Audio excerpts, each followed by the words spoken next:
Selamat malam, Bu Dedikasi Sartika SME, selaku dosen pengampu mata kuliah Ekonomi Internasional. Di sini kami dari kelompok 4 ingin mempresentasikan hasil diskusi kami terkait analisis keunggulan komparatif industri pertambangan Australia dan industri pertanian di Indonesia.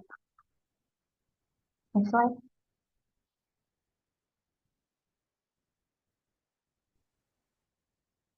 Jadi di sini anggota kami terdiri dari Aini Firman Nabila, lalu ada saya Alwan Kusuma, ada Amanda Rahmayuliana, ada Angelina Cynthia, dan yang terakhir ada Astria Puspitasari.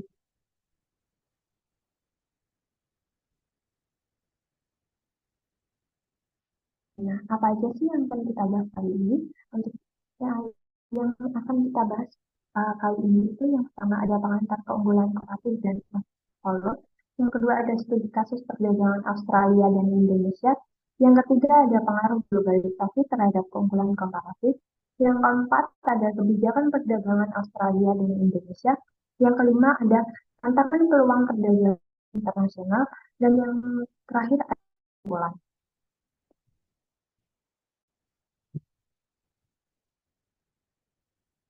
Nah, untuk teori yang pertama ini terkait tentang apa sih keunggulan komparatif dan keunggulan absolut.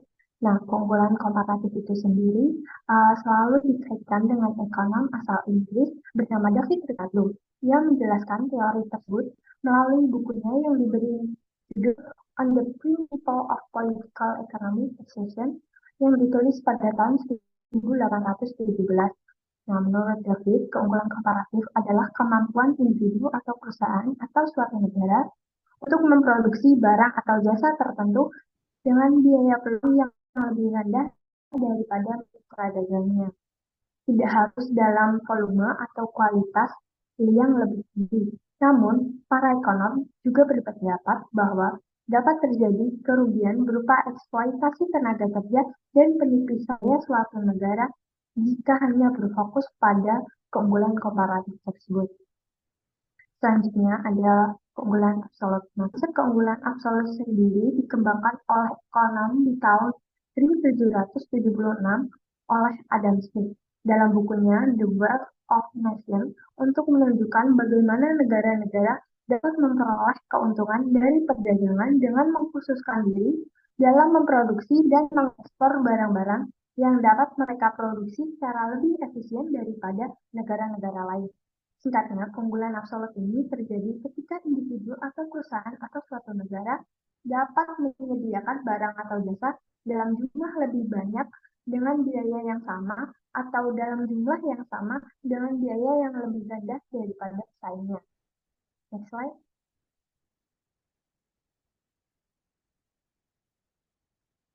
Nah, yang selanjutnya ada asumsi dasar keunggulan komparatif dan keunggulan absolut. Keunggulan komparatif sendiri memiliki 5 asumsi. Yang pertama yaitu ada biaya produksi konstan. Nah, ini tanpa adanya peningkatan biaya akibat peningkatan produksi. Yang kedua, sumber daya tetap, yaitu tidak ada perubahan dalam jumlah atau jenis sumber daya yang tersedia. Yang ketiga, tidak ada hambatan dalam perdagangan seperti tarif ataupun kuota pajak. Yang keempat, ada faktor-faktor produksi tidak dapat berpindah dari suatu negara ke negara yang lain. Dan yang terakhir ada memaksimalkan efisiensi produksi. Hal ini menghasilkan barang dengan biaya terendah. Yang selanjutnya ada asumsi dasar keunggulan absolut. Itu terdiri dari 5 asumsi. Yang pertama yaitu produksi barang lebih efisien dibandingkan negara lain. Hal ini maksudnya menggunakan lebih sedikit sumber daya dibandingkan negara lain. Yang kedua, ada faktor-faktor produksi tidak dapat berpindah dari satu negara ke negara lain. Yang ketiga, tidak ada hambatan perdagangan seperti tarif atau kuota pajak. Dan yang keempat, ada spesialisasi dalam produksi barang tertentu. Serta yang terakhir tidak ada biaya peluang dalam produksi. Ini yang dimaksud dengan berfokus hanya pada efisiensi absolut saja. Next slide.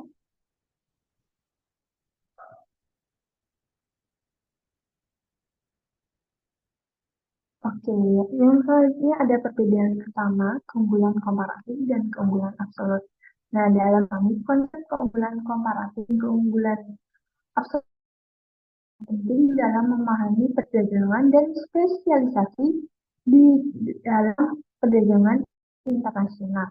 Kedua konsep tersebut berkaitan dengan kemampuan suatu negara untuk memproduksi barang dan jasa secara efisien dan pasti memiliki beberapa perbedaan. Di antaranya ada efisiensi sumber daya, efisiensi produksi, spesialisasi, pengukuran, dan yang terakhir keterampilan khusus.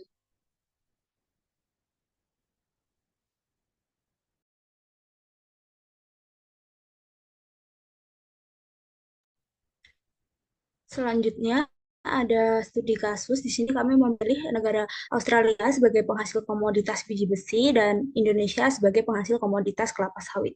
Keunggulan komparatif yang dimiliki Australia dalam produksi biji besi dan Indonesia dalam produksi kelapa sawit memainkan peran vital dalam ekonomi negara masing-masing, memengaruhi perdagangan, eh, serta pendapatan negara.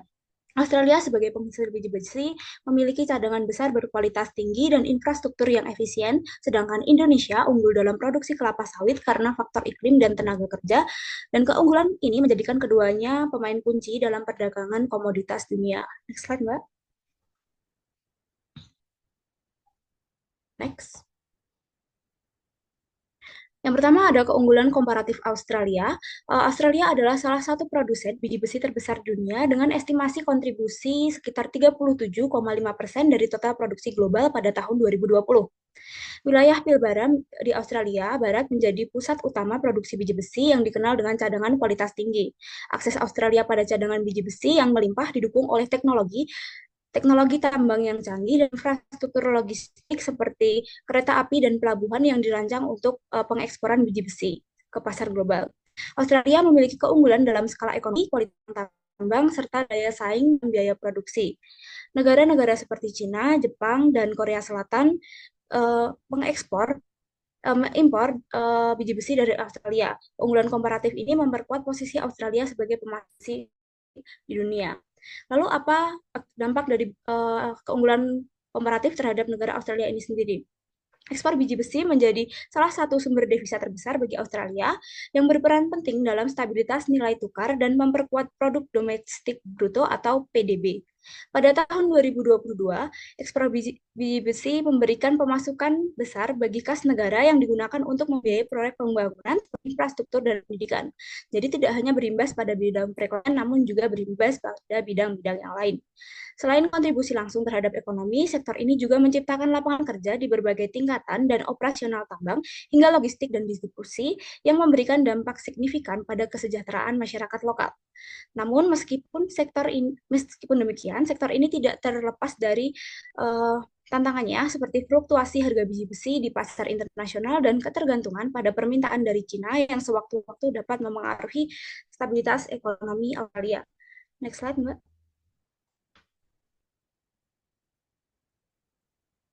Selanjutnya ada keunggulan komparatif Indonesia. Indonesia adalah produsen kelapa sawit terbesar di dunia dengan kontribusi yang signifikan terhadap pasokan minyak sawit dunia, minyak sawit global. Iklim tropis Indonesia yang ideal dengan curah hujan tinggi dan tanah yang subur, terutama di pulau-pulau seperti Sumatera dan Kalimantan, sangat mendukung budidaya kelapa sawit. Sebagai negara agraris, Indonesia telah memanfaatkan potensi alam ini dengan baik, memungkinkan produksi kelapa sawit dalam skala besar untuk kebutuhan domestik maupun ekspor. Selain faktor geografis, skala perkebunan kelapa sawit yang luas dan didukung tenaga kerja lokal dalam jumlah besar menjadi faktor pendorong utama yang memperkuat keunggulan komparatif Indonesia dalam produksi kelapa sawit. Lalu kontribusi terhadap perdagangan dan pertumbuhan ekonomi adalah industri kelapa sawit ini salah satu kontributor utama devisa bagi Indonesia. Bahkan ekspor kelapa sawit mencakup sebagian besar dari 10% dari total ekspor non-migas. Penerimaan devisa dari ekspor minyak sawit membantu mengurangi defisit perdagangan dan memperkuat stabilitas ekonomi nasional. Selain itu, produksi ini menciptakan jutaan lapangan kerja yang turut meningkatkan kesejahteraan masyarakat setempat. Namun, Indonesia menghadapi tantangan terkait isu-isu lingkungan, terutama dari negara negara Eropa yang menuntut praktik produksi yang lebih berkelanjutan. Isu-isu ini memengaruhi permintaan global terhadap minyak sawit, namun juga berdampak baik untuk mendorong pemerintah untuk lebih memperhatikan reformasi dalam praktik berkelanjutan. Next. Next, Mbak.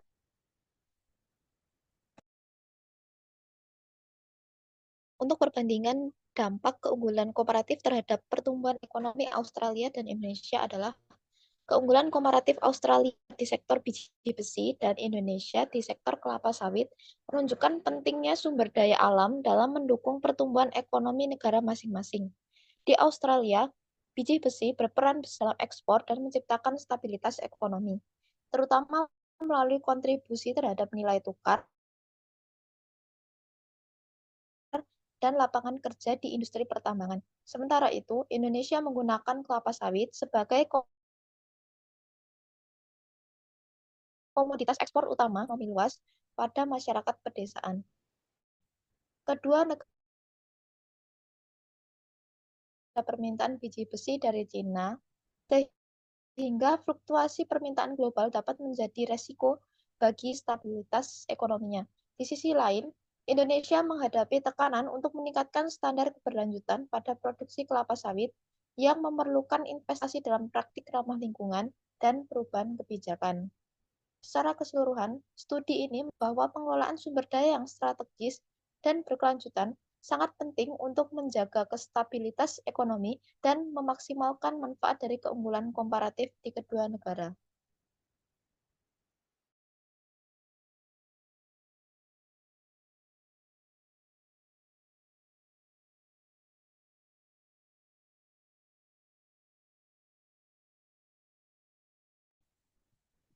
Oke, materi yang selanjutnya yaitu ada dampak globalisasi terhadap keunggulan komparatif Australia dan Indonesia.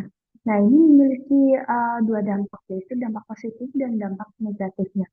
Untuk yang dampak positif bagi negara negara Australia, yaitu ada akses ke pasar global, lalu ada teknologi dan efisiensi produksi, lalu ada stabilitas dan akses modal. Untuk dampak negatifnya yaitu ada ketergantungan pasar, yang dijelaskan oleh Mbak Stria tadi, lalu ada melemahkan industri tambang. Untuk Indonesia sendiri memiliki dampak positif, yaitu ada peningkatan permintaan global, investasi dan teknologi,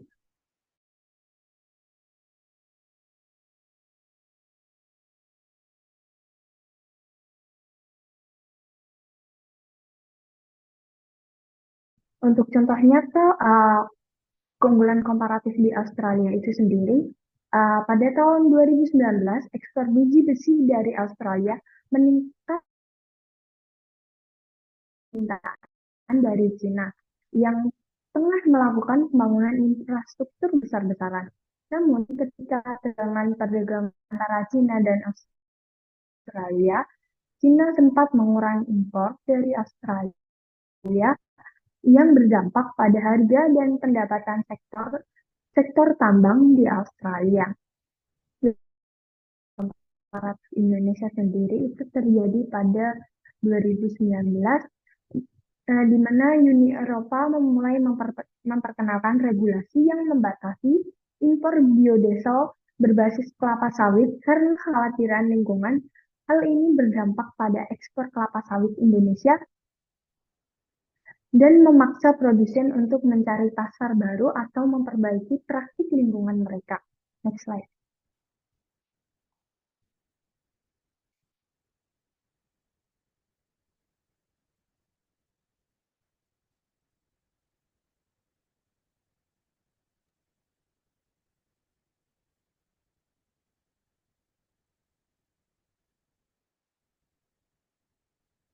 Selanjutnya, ada kebijakan yang dilakukan pemerintah untuk memanfaatkan keunggulan komparatif. Yang pertama ada kebijakan non-tarif atau pengurangan tarif.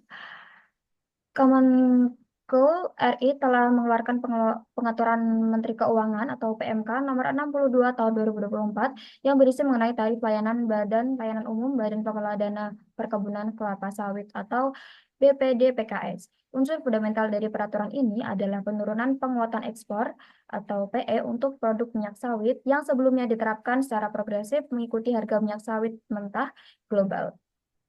Kemudian yang kedua ada kebijakan sertifikasi. Peraturan Menteri Pertanian nomor 11 garis miring Permentan garis miring OT titik 140 garis miring 3 tahun 2015 tentang sistem sertifikasi kelapa sawit berkelanjutan Indonesia adalah sistem usaha di bidang perkebunan kelapa sawit yang layak ekonomi, layak sosial, dan ramah lingkungan didasarkan pada peraturan perundangan yang berlaku di Indonesia. Ini adalah komitmen pemerintah Indonesia untuk memastikan bahwa minyak sawit yang beredar di pasar global berkualitas baik dan aman untuk dikonsumsi. Selanjutnya ada kebijakan investasi Australia. Pemerintah Australia dengan bangga mengumumkan penyelesaian 2 fasilitas di Jakarta, Indonesia untuk meningkatkan langkah-langkah keselamatan di sektor maritim. Fasilitas pengujian dan pelatihan kargo padat curah akan menciptakan sektor ekspor mineral yang lebih aman dan efisien dengan memastikan praktik-praktik terbaik dalam pengangkutan kargo padat curah aman seperti batu bara, bauksit, biji besi, dan konsentrat nikel. Ini adalah bukti komitmen Australia dalam kerjasama perdagangan dengan Indonesia, yaitu berinvestasi dalam pembangunan fasilitas kargo supaya Indonesia dapat mengimpor biji besi dari Australia dengan lebih mudah. Kemudian yang keempat ada perjanjian Australia dengan Indonesia. The Indonesia-Australia Comprehensive Economic Partnership Agreement bertujuan untuk meningkatkan ekspor biji besi dari Australia ke Indonesia. Melalui perjanjian ini, Australia mengeliminasi tarif impor pada 6.474 produk sehingga ekspor Indonesia dapat masuk ke Australia tanpa bea masuk dan sebagai timbalnya Indonesia menghapus tarif pada 10.229 produk yang sangat menguntungkan bagi Australia dan memperlancar perdagangan internasional. Kemudian kebijakan yang mempengaruhi perdagangan internasional dan kesejahteraan negara. Yang pertama ada Resource Rent Tax. Adalah undang-undang yang menyatakan bahwa perusahaan yang mendapat keuntungan berlebih dari pemanfaatan atau eksploitasi barang tambang diharuskan membayar pajak pada pemerintah. Yang kedua ada Peraturan Menteri Koordinator Bidang Perekonomian Republik Indonesia Nomor 3 Tahun 2023 tentang pedoman pelaksanaan kredit usaha alat dan mesin pertanian pasal 1 dan pasal 2. Kredit usaha rakyat yang selanjutnya disingkat KUR atau KUR adalah kredit atau pembiayaan modal kerja atau investasi pada debitur atau individu dan perseorangan. Usaha yang produktif dan layak namun belum memiliki agunan tambahan atau agunan tambahan belum cukup, kebijakan KUR oleh pemerintah akan meningkatkan kesejahteraan masyarakat pedesaan, khususnya petani. Selain itu, ketahanan pangan di Indonesia juga akan semakin menguat karena adanya teknologi canggih yang dapat memproduksi lebih banyak daripada manual, menciptakan kesejahteraan yang merata, tidak hanya petani, tetapi juga penjual hasil pertanian. Bahkan konsumen dapat mengonsumsi hasil pertanian Indonesia dengan harga yang lebih murah karena harga dapat ditekan dengan ketiadaan impor hasil pertanian dari luar negeri.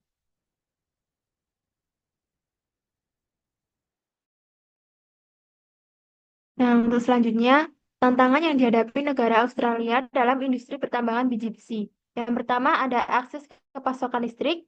Usaha tambang di Australia menghadapi kesulitan karena sumber daya yang semakin langka atau habis di beberapa area. Mereka harus melakukan eksplorasi baru yang mungkin lebih mahal dan bergantung pada solusi daya sewa. Yang kedua ada dampak lingkungan dari pertambangan, sebuah langkah menuju praktik pertambangan yang lebih berkelanjutan. Industri pertambangan tradisional menghadapi tekanan untuk mengurangi dampak lingkungan mereka. Mereka dapat mengevaluasi penggunaan energi mereka dan beralih ke solusi daya hibrida dengan energi terbarukan seperti tenaga surya dan penyimpanan baterai. Yang ketiga ada bahaya dalam industri pertambangan. Pertambangan merupakan profesi berbahaya karena adanya risiko tradisional seperti debu batu bara atau kebis, serta masalah baru akibat perubahan sifat pertambangan, risiko keruntuhan yang meningkat pesat. Yang keempat, ada akses terhadap modal. Akses alokasi modal menjadi tantangan utama bagi perusahaan dalam industri pertambangan karena biaya yang tinggi, kurang dana, dan menghadapi kesulitan dalam mengumpulkan modal untuk investasi. Yang kelima, ada harga barang tambang di Australia tidak dapat diprediksi. Harga komoditas yang tidak stabil membuat perusahaan sangat sulit merencanakan pendapatan dan pengeluaran. Komoditas baru-baru ini telah menyebabkan banyak perusahaan harus menutup operasi atau melakukan pemangkasan besar-besaran terhadap jumlah tenaga kerja mereka. Next.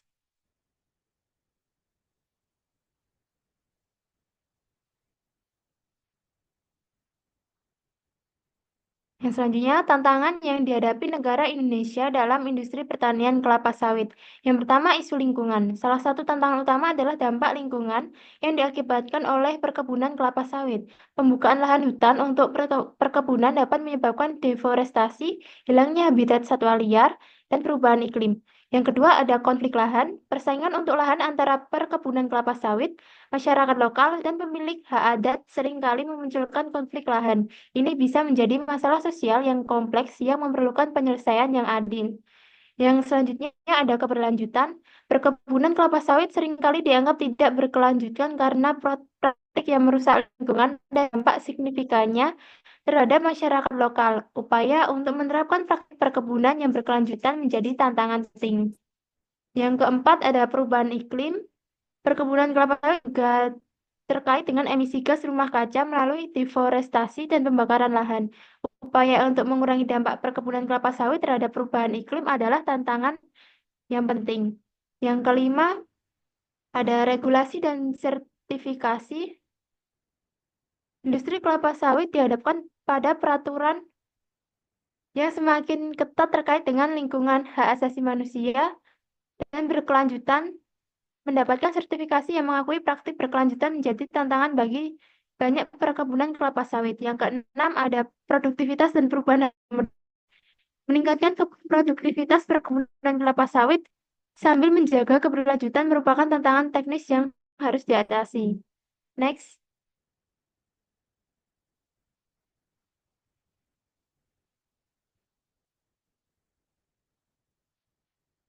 Nah, materi selanjutnya yaitu peluang yang muncul dari perdagangan internasional industri pertambangan biji besi di negara Australia.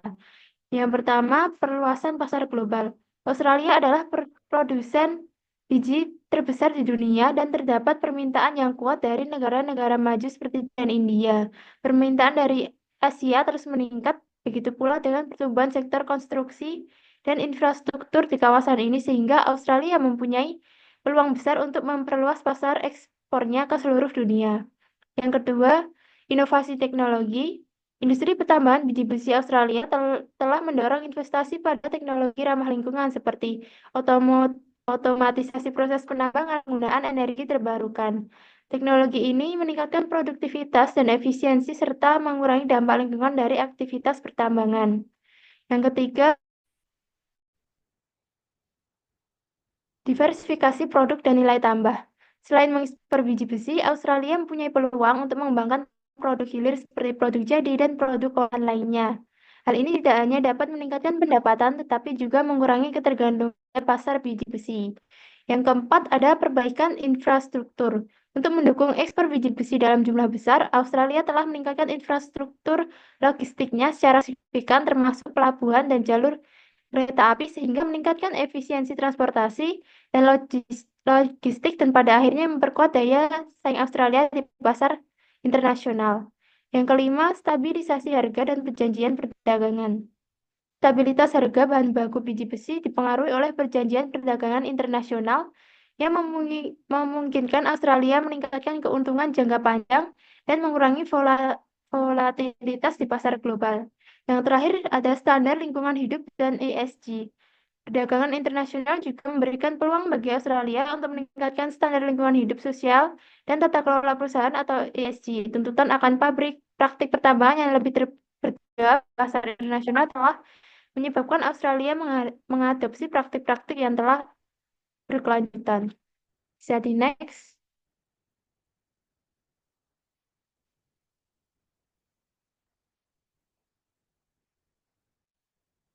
Peluang yang muncul dari perdagangan internasional industri pertanian kelapa sawit di negara Indonesia. Yang pertama, pertumbuhan pasar global. Indonesia adalah produsen utama kelapa sawit, menghasilkan lebih dari separuh kebutuhan minyak sawit global. Dominasi ini memberikan keunggulan komparatif untuk memenuhi permintaan global yang terus meningkat di berbagai sektor. Hal ini memberikan peluang yang signifikan bagi produsen kelapa sawit, yaitu Indonesia. Yang kedua, ada potensi perluasan lahan perkebunan.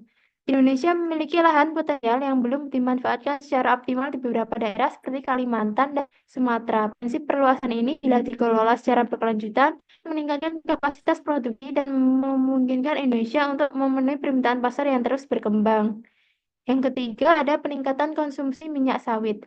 Permintaan minyak sawit secara global dan terus tumbuh didorong oleh efisiensi produksi kelapa sawit dibandingkan dengan minyak nabati lainnya, serta penggunaan yang luas di industri makanan, kosmetik, dan energi menghasilkan banyak dan energi terbarukan seperti biodiesel. Yang keempat, ada keberlanjutan. Peningkatan kesadaran akan isu lingkungan telah mendorong perkebunan kelapa sawit untuk berinvestasi dalam perkebunan yang berkelanjutan. Yang kelima, ada pangan fungsional. Beberapa produk kelapa sawit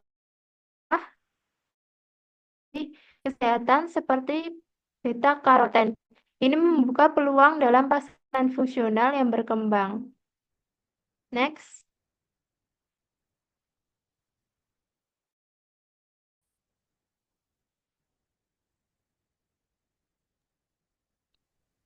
Untuk kesimpulan, secara keseluruhan, globalisasi memperkuat keunggulan komparatif Australia di industri biji besi dan Indonesia di sektor kelapa sawit dengan menyediakan akses pasar yang lebih luas dan dorong investasi teknologi.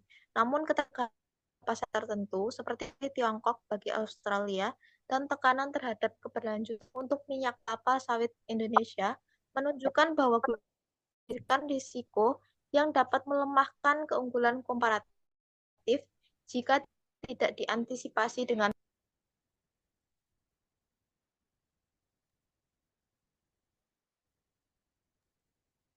next slide.